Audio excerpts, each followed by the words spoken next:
राधे राधे। श्रीमद् भागवत गीता के 5वें अध्याय संन्यास योग का 27वां श्लोक।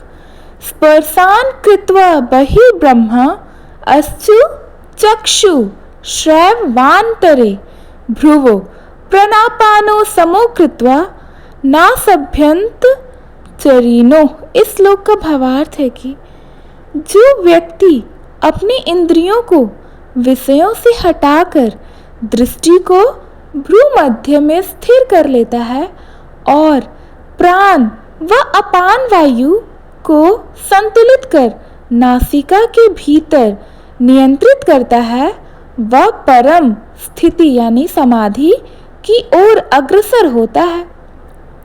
एक कथा बहुत समय पहले की बात है। एक महान योगी ऋषि श्वेत केतु जो ध्यान और प्राणायाम के बल से भगवान के निर्विकल्प स्वरूप को जानना चाहते थे, उन्होंने वर्षों तक वेद, उपनिषद और शास्त्रों का अध्ययन किया, पर मन में शांति नहीं थी। महाराज जनक जी की शरण में आए। वे पहुंचे राजा जनक के दरबार में, जिन्हें राजा योगी कहा जाता था।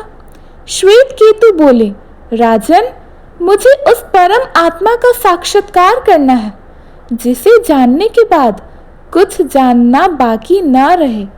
जनक मुस्कुराए, सिर्फ ज्ञान नहीं, अभ्यास भी चाहिए। चलो, मैं तुम्हें ध्यान का मार्ग बताता हूँ। जनक बोले, सबसे पहले इंद्रियों को विषयों से हटाओ। स्पर्श, गंध, रूप, रस, शब्द, ये सब माया जाल है। फिर अपनी दृष्टि को भ्रू मध्य पर स्थित करो, जहां आत्मा और परमात्मा का मिलन होता है। अब अपने प्राण और अपान वायु को नासिका के भीतर संतुलित करो। प्राण यानी कि ऊपर जाने वाली वायु और अपान यानी कि नीचे जाने वाली वायु जब संतुलन में आते हैं, तब जीवन स्थिर हो जाता है। ऋषि श्वेत केतु ने महीनों तक इस साधना को किया। एक दिन जब वे ध्यान की गहराई में लीन थे, तब उन्हें भीतर से एक ज्योति का अनुभव हुआ, जिसमें न कोई भूत न भविष्य, केवल नित्य वर्तमान था। एक अद्भुत आनंद उनके भीतर फूट पड़ा। अब उन्हें ईश्वर का साक्षात बोध हो गया। ये श्लोक से हमें यह शिक्षा मिलती है कि यदि हम इंद्रियों को विषयों से हटाकर ध्यान और प्राणायाम के द्वारा मन को स्थिर करें, तो आत्मा का प्रकाश स्वतः प्रकट होता है। यही ध्यान की गहराई है, जहाँ परमात्मा का साक्षात्कार संभव है। मनुष्य के भीतर ही भगवान का निवास है, पर जब तक इंद्रियां विषयों में उलझी रहती हैं, तब तक वह अनुभव नहीं हो पाता। ध्यान, प्राणायाम और संयम हमें उसी आत्मा तक पहुंचाते हैं जो स्वयं ब्रह्म है। 28वां श्लोक। यत् इंद्रिय मना बुद्धि मुनि मोक्ष परायण विदत इच्छा भय क्रोध यह सदा मुक्त एवश्च। इस श्लोक का भावार्थ है कि जो योगी अपनी इंद्रियों, मन और बुद्धि को वश में कर चुका है, जिसका जीवन केवल मोक्ष की ओर समर्पित है, जिसके भीतर से इच्छा, भय और क्रोध मिट चुके हैं, वह वास्तव में सदा मुक्त है, भले ही वह इस संसार में जी रहा हो। एक बार की बात है, राजा अम्बरीश भगवान विष्णु के महान भक्त थे। उन्होंने 10वीं से लेकर द्वादशी तक एकादशी का व्रत रखा था। द्वादशी के दिन उन्होंने जैसे ही व्रत का पारण करने के लिए जल ग्रहण किया, उसी समय वहां पहुंचे महामुनि दुर्वासा। राजा ने उन्हें सत्कार पूर्वक भोजन के लिए आमंत्रित किया। दुर्वासा मुनि बोले, मैं पहले स्नान करके आता हूँ, फिर भोजन करूँगा। वे बहुत समय तक नहीं लौटे। द्वादशी का मुहूर्त समाप्त होने को था।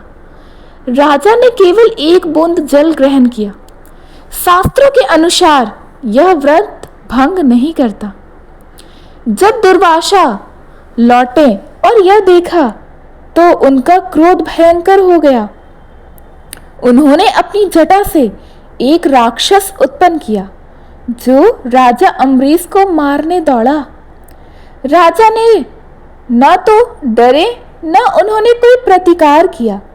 उनकी इंद्रियां, मन और बुद्धि पूर्णतः वश में थी। न कोई क्रोध, न भय, न इच्छा, केवल भगवान में समर्पण थे वो। भगवान विष्णु ने अपने सुदर्शन चक्र से उस राक्षस को नष्ट कर दिया। अब दुर्वासा मुनि को सिखाया कि भक्ति, क्षमा और संयम ही सबसे बड़ा योग है। दुर्वासा स्वयं राजा अम्बरीश के चरणों में झुक गए।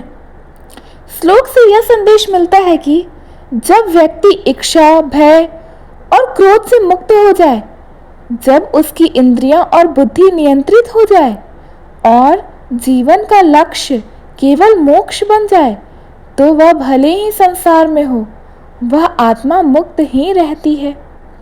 सच्चा योगी वही है जिसमें इंद्रियां वश में हो, मन शांत हो, बुद्धि स्थिर हो और जीवन का लक्ष्य केवल मोक्ष हो। ऐसा योगी ही वास्तव में जीवन मुक्त कहलाता है। 29वां श्लोक। भोक्तारं यज्ञ तपसा सर्वलोकम महेश्वरम सुहृदम सर्वभूतानां ज्ञात्वा मां शांतिम गच्छति। इस श्लोक का भावार्थ है कि जो मनुष्य यह जान लेता है कि भगवान ही सभी यज्ञ और तप के फल भोगने वाले हैं, समस्त लोगों के एकमात्र स्वामी हैं और सभी जीवों के सच्चे हितैषी यानी कि मित्र हैं, वह निश्चय ही परम शांति को प्राप्त करता है। एक वन में एक गरीब भीलनी जो सबरी थी वो रहती थी। उसने जीवन भर केवल एक बात पर विश्वास रखा था, भगवान राम एक दिन मेरे घर पधारेंगे। वह रोज झाड़ू लगाती, रास्ता सजाती, फूल बिछाती और अपने वन के बेर मतलब जंगली फल तोड़कर रखती। हर बेर को चखकर देखती कि कहीं खट्टा तो नहीं है। लोग उसका मजाक उड़ाते थे, पर वह कहती, राम मेरे सच्चे मित्र हैं, वो जरूर आएंगे। एक दिन भगवान राम सचमुच लक्ष्मण जी के साथ वहां पहुंचे। सबरी की आंखों से आंसू बहने लगे। उसने प्रेम से उन्हें वो बेर खिलाए जिन्हें वह चख चुकी थी।